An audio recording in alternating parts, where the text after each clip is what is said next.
respect for Gordon. The engines of the Selborne Railway were always good. Thomas puffed to the beaches with happy holidaymakers. And Gordon proudly pulled the express. Gordon thought he was the strongest, fastest and cleanest engine on the whole of the railway. But one thing bothered him. His firebox rattled as it cooled down at night. Gordon knew his rattle stopped the other engines from getting to sleep. That night, Gordon's firebox went click-clunk, click-clunk. Thomas and Percy started to chuckle. Rattler Gordon's keeping us all awake, Big Percy. The only engines keeping other engines awake, puffed Gordon crossly, are little engines with very bad mouth. But secretly he felt rather embarrassed. In the morning, Percy teased Gordon again. Rattlebox is awake at last. He puffed out loud. Gordon ignored Percy. He did not like being called names.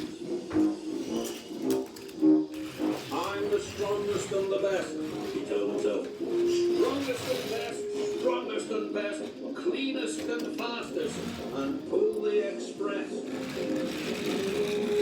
He wished the other engines would remember that. Later, Gordon pulled into the station. Oh, look, Laughed Emily. Rattler Gordon's here. He's pulling the Click-Clunk Express. This made Gordon very cross indeed, especially because Diesel overheard. I hope your Click-Clunk gets better soon, Boiled Diesel. See you later, Rattler. Gordon was very cross indeed. He decided it was time the other engines learned to treat him properly. So later at the wood, he pulled up ahead of James. James was surprised. At Mackford, Percy had brought Gordon's coaches into number 1 platform. Off you go now, Percy, said Gordon. Number 1 is my platform. Little engines shouldn't hang around. You're a boastful, bossy, big blue boiler. Percy muttered to himself crossly. Later, Gordon told his friends to give a polite toot-toot whenever they saw him. But why? Asked Thomas. He was very puzzled. Because, puffed Gordon grandly, I'm the strongest and the best. And he steamed away. You can toot at him if you like, wished Emily, but I'm not going to. Gordon steamed across the island. He felt very pleased with himself. He was sure the other engines would forget his click and treat it properly now. He saw Emily coming. He listened for her toot-toot, but Emily didn't toot at all. This made Gordon very cross. He was so cross that he didn't see the signal telling him to stop. And he didn't see the goods train ahead. Until it was too late. Luckily, no one was hurt. But Gordon came off the rails. He was covered in gooey red jam. As Gordon waited to be put back on the rails, Percy arrived. Hello, Gordon. Peeped Percy. I see you're not the cleanest engine anymore. Then James puffed up. I don't think you'll be pulling the express for a while, Gordon, joked James. Finally, Thomas arrived. Gordon's a mess, Gordon's a mess.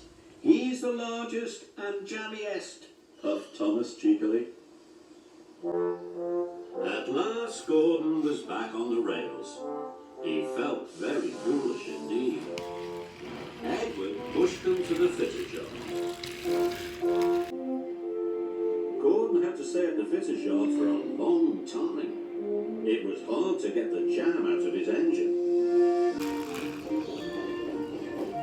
Emily and Henry took it in turns to pull the express for him.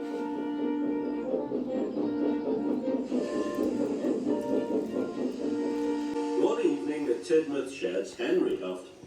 It's hard work pulling the express. Yes, agreed Emily. Gordon must be very strong to pull the express so fast. I miss Gordon, Pete Percy. I miss having his rattle to go to sleep by. Gordon knew the other engines were pulling the express for him. Thank goodness for Emily and Henry, he thought. I'm sure they're doing a very good job. Finally, Gordon was as good as new.